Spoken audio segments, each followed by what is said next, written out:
An AI assistant gives you code that looks finished. So, what should you do next?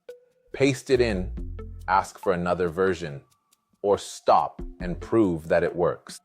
The safest useful answer is the third one, because plausible code is only the beginning of the job. It's not the end. Before you use it, you need to understand what changed, carefully review the suggestion, and validate it with the relevant compilation, tests, warnings, and error checks. In this video, you'll get a simple loop for doing exactly that. Ask, inspect, test, and learn. A strong loop starts with a bounded request. Start by stating the overall goal, then add concrete requirements. Rather than asking for an entire application in one leap, choose one small result you can actually inspect and verify. Describe what the change should do, what it receives, and what it should produce. When it's useful, include an example input and its expected output. Examples reduce ambiguity because they show the assistant what success looks like. The key here is making the task small enough that you can explain the result afterward. A useful prompt has 4 parts: the goal, the requirements, an example, and the boundary. That boundary says what this request doesn't need to solve yet. It keeps a large project from turning into one enormous generated change. And you're not abandoning the larger goal. You're simply dividing it into small tasks that can be completed in sequence. Each task should give you one clear win, followed by one clear opportunity to check your understanding before you continue. Next, control what the assistant can see. Provide only the project files that are relevant to the current task. Relevant context helps the assistant work with the code that actually matters. A broad pile of unrelated files, on the other hand, can make the request less focused. Think of context as a small workbench containing the current goal, the requirements, the relevant files, and the expected behavior. The assistant doesn't need every object in the workshop when the task concerns just one part. Keeping the context focused also makes the response easier to compare with the code you supplied. When the response arrives, don't let polished formatting rush you. Slow down and read the proposed change. Identify which files are affected, which functions or sections changed, and how data moves through the new code. Watch for assumptions that weren't included in your request. Ask yourself whether every part actually contributes to the small goal. And if you can't describe what an important line or block does, pause and ask for an explanation. Careful review isn't a ceremonial step. It's the point where generated text starts becoming code you genuinely understand. Use a simple review pass.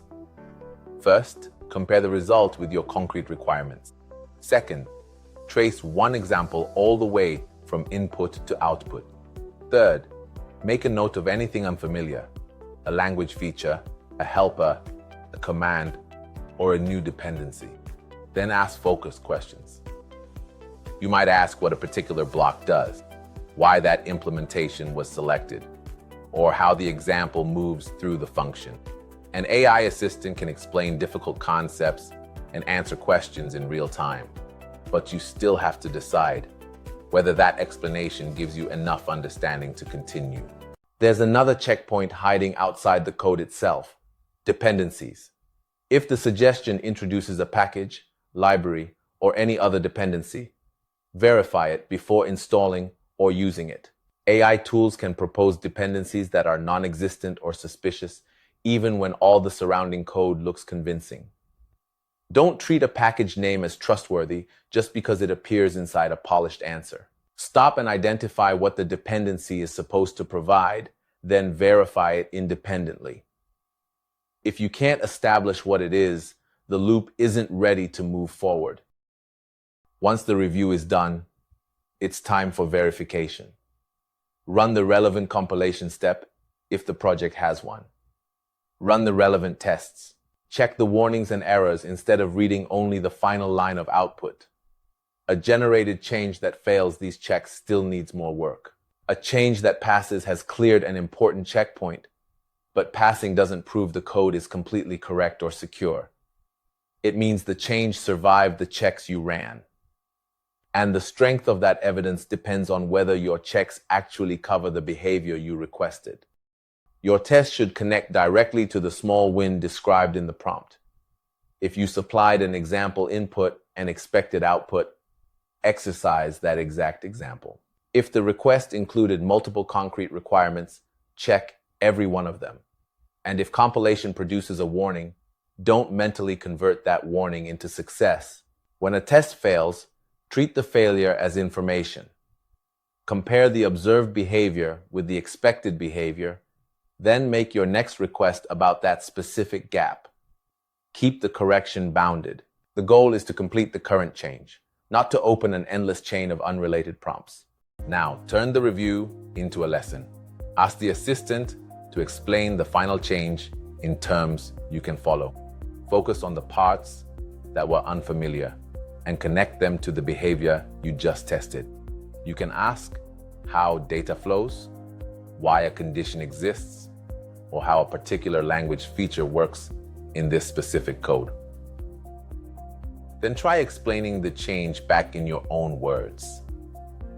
You don't need to memorize every symbol. What you do need is a working mental model of what the change does, where it lives, and how you verified it. The loop closes when 4 things are true. First, the request was clear and small. Second, the result was carefully reviewed. Third, any suggested dependency was verified. And fourth, the relevant compilation, tests, warnings, and error checks were handled. Then add one more question. Can you explain the change well enough to recognize what it's doing? If the answer is yes, you've made checked, understood progress. If not, stay on the current task and ask a focused question. The rule is simple. Move forward only after the current change is understood and passes the relevant compilation, tests, warnings, and error checks. Try this workflow on one small change today. State the overall goal, list the concrete requirements, add an input and output example when it helps, and provide only the relevant project files. Then inspect the response before you use it. Trace the behavior, question unfamiliar parts, verify dependencies, and run the relevant checks. Finally, write down one sentence explaining what changed and one sentence explaining how you tested it. That's how you turn a coding request into a learning loop you can repeat. If this kind of practical software and AI workflow helps you build with more confidence, subscribe to Neural Stack. Like the video or share your first small loop result in the comments.